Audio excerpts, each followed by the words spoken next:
update. I told you I was going out to do that race, and to be honest, I had a great time. Didn't have the result that I wanted. Students, Angelica Not Lopez quite. to the front office. Angelica Lopez to the front office, please. So we did all the right things. We did the right training plan. We stuck with it. We improved our time by an hour and a half. So we went from 8:40 to just over 7 hours, which was great. I'm excited about that. I'm a stats guy. I like to look at data, and when you follow our stuff on GPS, it can tell when you're moving and when you're not moving. Our moving time last year, our sitting time throughout the day was like 99 minutes. So we spent an hour and a half getting fueled up and taking breaks and stuff like that. This year we did it, we were like 34 minutes Students, of skill Gabriel time. So Rivera we to were the front recovering office. faster, Gabriel right? You know how Rivera like to when the you're front when office, you're please. bench is the first thing that comes to mind. You do a set and then you stop and you recover, right? And then you can do another set. We do the same thing on bikes where, okay, we take a break, I recover, let's go back. So our recovery time was way fast. Our riding time, we shortened our ride time by 20 minutes. So we're going back and looking at the process. He and I went riding yesterday, and we're already talking about, okay, this went well. We had a great time, we smiled. We weren't pissed all day long, because the first time, boy, we were grumpy. Second time we were grinning like a couple of goofballs all day long. So what do we got to do? I got to start losing weight. There's just no other way about it. I got to lean up. And that's our next steps. We start cutting food, we start eating differently, figuring it all out. So that's my update. I gave you a promise, and I'm sticking to it. Who are we going to get for the first week?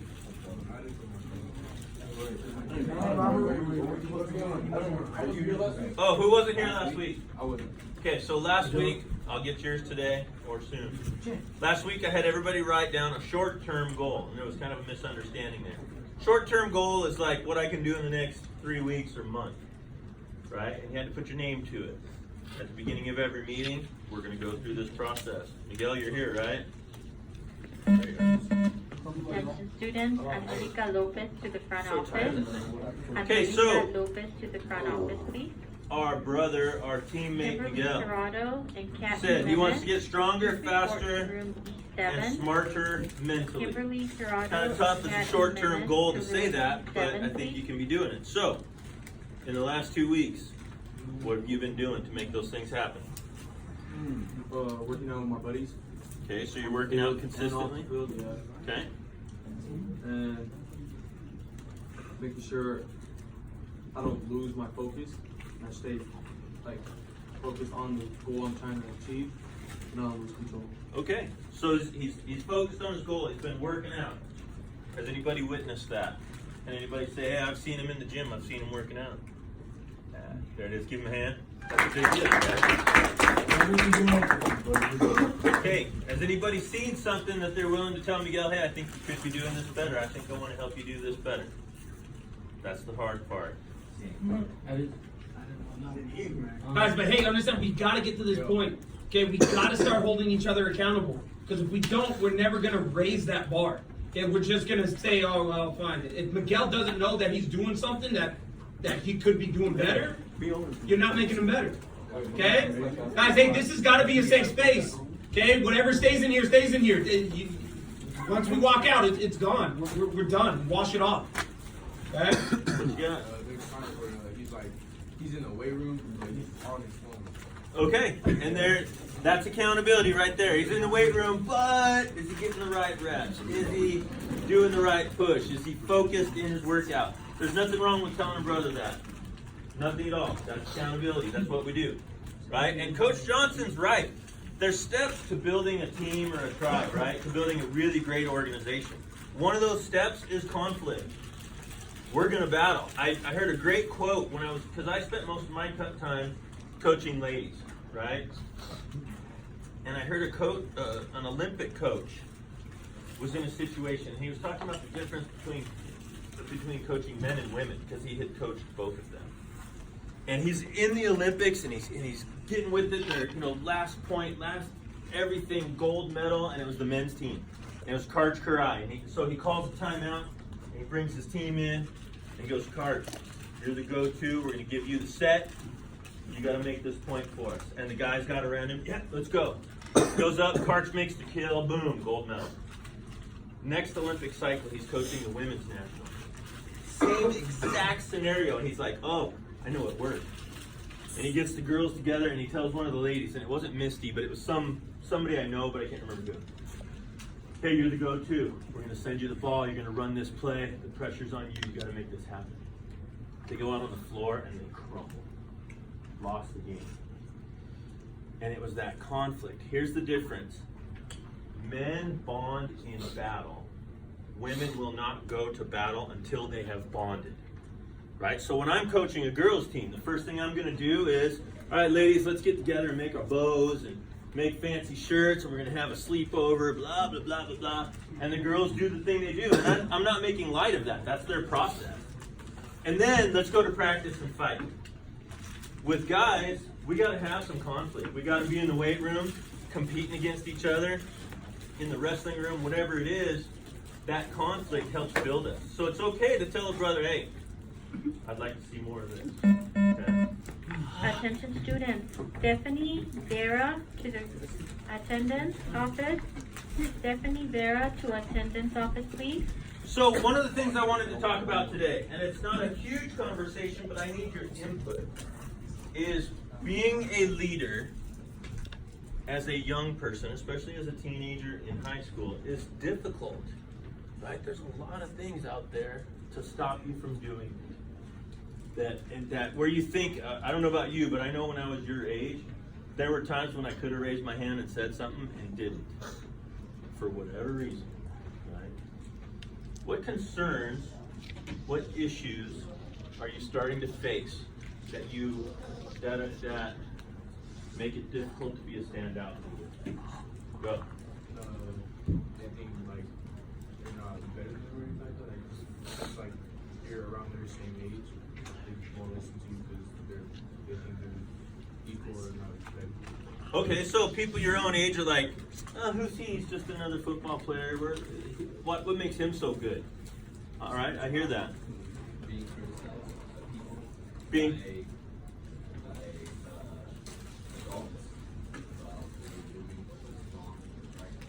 okay, so as a leader, so you want to step up as leader, and maybe adults are like, hey, that's not your job. Something to that effect. Okay, we can talk about that. Other issues, what else have you seen?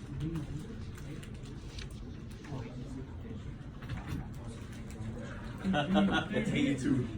Say it again. What issues do you run into as a young person that stop you from taking that leadership role? Oh, no, I just wanted to, I want to hear the comment. Oh, what did who say? Oh, you guys are confused with me today. No, I just didn't. You didn't. Hear the question. Oh, okay. So let's tackle this response. You're 15. Everybody on your team is 15. Heck, some of you are freshmen or sophomores and want to step up as leaders, and you got seniors and juniors that you may have to go up against. How can we battle that? How can we become leaders in spite of what other people think they see? Go ahead. Doing it positive is never wrong. And an example of that, I like yes statements. Right? Yes, you're doing a great job. Yes, thank you for doing that. Yes. Right? And making it a positive versus a no. Right? If I come after Tui with a no, instantly, no, I don't like the way you're doing that. What's he gonna do? Chest is gonna go out and he's gonna break me in half, probably. Right? So, but so the idea is encouraging the positive stuff and reinforcing positive stuff. Coach, go ahead. About demonstrating and modeling. Demonstrating and modeling. Can never, and you're gonna get tired of hearing me say this at some point. It's the smallest details. I don't know about Coach Johnson, and I don't know what our weight room looks like, Attention students. but I can tell you that for me, when I walk Angelica into a Lopez to the front gym, office. and I see Angelica plates Lopez to the front out of office, order, please. on the wrong racks, left on bars, left on the floor, Frustrating. it looks like hell. Because there's no pride, right? So being that person that goes, I don't care what anybody says, I'm gonna put the plate back every time. And being the first one to do it. Go ahead. So I have a question. Yeah. So let's say you're trying to be a leader, Yeah. but sometimes trying to be the leader, people try to tell you not to. So let's say you're encouraging others, Yeah. but they don't listen to you. Why is that? If you're still encouraging them I have a can't always question for say. him. 1 second. Oh, go ahead. How does that make you feel that you're still demonstrating that how you're supposed to be and encouraging? Personally, how does it make you feel to be like that? sometimes? Terrible to be helping And people? I try to encourage others, but they don't listen. Like, Okay. and then you're trying to be a leader, but sometimes they don't listen and they say, just shut up, or how come you don't be quiet? Who cares? Stuff like that. Your turn. I understand exactly what you're saying because it's not cool to do that stuff, right? Oh, shut up. But, you know, pick up your trash. Who are you? Shut up, man. Stuff like that. I get it. If nothing else, you're going to hear the word humility out of me a lot too. That's where humility comes into play. If they don't want to do it, I'll go do it myself. Right? I'm not afraid of, oh, you don't want to throw this away? Fine, I got it. Right? And to be honest, that starts to embarrass people. At some point, it's got to be consistent. And it's got to be done with a humble heart, right? If you're doing it cocky, if you're doing it aggressively, it's going to turn people off. And here's the thing. When you're doing the right thing, it's never wrong. I don't know how to, there's a phrase I want to use, but if you do the right thing in spite of other people, you're never going to be wrong. No matter what. They can bust your berries all they want. You're not hurting anybody by doing it the right way. You know what I mean? We just do it. And we surround ourselves with others that want to do it. Right? If I'm hanging out with a bunch of people that just don't want to be that guy, cool, I'll catch up with you later. Right? You've got an entire room of people here that are here. By the way, thank you for coming every single day because every day you come makes a difference. But you're surrounded by people here. You find them. Hey, I want to hang out with this guy. You know, I want to be around these people because they're the ones that are going to lift me up. Rising tide raises all boats. And you separate yourself from it. And that's where adults need to come in too. Hey, coach, I'm trying to do this thing. Can you help me out? I ran into this scenario. There's nothing wrong with that. So sometimes, how do you know when you're cocky because, or you're doing something wrong? Because a lot of people don't like to speak up. I think being cocky is, instead of being a leader, you're being bossy. Does that make sense? Yeah. Right? It's really easy to stand up and go, guys, shut up, rah, rah, rah, pick up your weight. But if I'm standing here doing that and I'm not living it, then I'm just bossing people around. Whereas, hey guys, let's get together, let's us, right? Instead of you, we say us. Instead of you, I say I. I'm gonna put the weights back on the rack. Can you help me out with that? Let's get this done for coach. And we go back to that higher purpose too. John? Is it okay if a leader trash talks? Like if I get a bucket on somebody, you know, like just for like in the game to get his head, like I'm sorry. I don't really beat him. I'm kind of like, I know. And young guys do that, right? Young guys are billy goats, and it's that conflict I was saying. You ever watch little baby billy goats in the yard? And they just, little baby goats, when they're playing, they just bam against each other's heads all day long. And that's their way of going to conflict, of creating battle and getting stronger. It's got to be done in fun and in play. I think when it's done too much, it'll shut people down. Right? If you're going after Robert every time we're at practice and you're just mouthing off, if you're not reinforcing it with something positive when good things happen, then all you're doing is bad mouth. Right? So if you're going to badmouth the guy, if you're going to mouth off, or not badmouth, give him hell, when he does do something good, then you need to give him just as much love for doing something good as when you did yours. You know what I mean? Rising tide lifts all boats. So we celebrate the greatness. Real quick, I've talked to a few guys individually, you know, the guys in my class and stuff that I see, but I don't get to see everybody on campus. By the way, with my race being done, my schedule's slowing down, I'm going to try and get in the weight room. I want to get to know everybody. I can't do this without the relationship. I need your criticism now. What do we need to do differently in here? What do I need to do? What do I need to bring? What do you want? More group stuff? Different discussion? You got attitudes or things you want me to tackle? What you got? Yep. I think we should interact with more of our groups. Okay. We should interact more to know each other and what's our weaknesses. Okay. So you guys like the stuff where I put you together and you're in groups working together? Okay. Like when we did the mission statement of the purpose. Okay. Anything else? Yes. Like mixed sports, like basketball players, football players. Angelica I agree. Lopez to the Mixing front up the sports office. is going to be a big deal. Angelica Lopez Anything to the else front I can office, do? please. Something that you think about, dang it, I wish Coach would have. Yep. So, when you become a leader, is it better to positively talk to you guys or criticize? I'm a positivity guy. I really try to keep it positive. I've been, as a coach, there have been times in my life where I used the big voice, I used physical presence and more negativity than I should have, and I didn't get what I needed from it. I find that, especially with your peers, the more you reinforce the positive, the more effect you're going to have. And the more you're the example, the more effect you're going to have. And a lot of it, you guys, is just being the example. Just living it every day. And I think when you criticize it, there's times to criticize, you know, but you also got to make sure that you explain it to them away.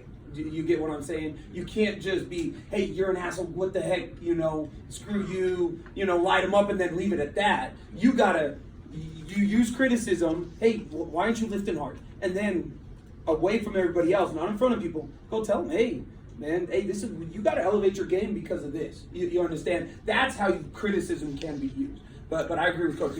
Positivity is much, much better. You get a better turnout with that. And as coaches, one of the things we try to do, and I think most coaches are doing it now, I criticize in private, I praise in public, right? And you guys have seen me do it in the classroom where I'll pull a guy outside, even as a teacher, right? Hey, we need to go outside and talk. And it's just you and I, and we're going to talk like guys. If somebody does something good, I want to do it in front of the class. Hey, thanks for your help. I really appreciate that. Hey, guys, this guy did something great. Okay, and it works in the weight room. It works out on the field. It works in the classroom. Somebody makes a great reception or an incredible pass. Yes! Somebody didn't show up to practice. Hey, man, I didn't see you practice today. And using your purpose and your team's purpose in that discussion makes it more powerful. Hey, we are trying to do this. This is the direction we are going. And if you're not at practice, if you're not lifting hard, if you're not getting the grades you need to get, none of us are going to get where we need to be. You know what I mean? Do you hear how the words are different than just, man, you suck at this. You don't even show up. Because we don't want to do that to anybody. Coaches, you got anything? Thanks again for coming. After spring break, I'm going to try and get us up there in N16.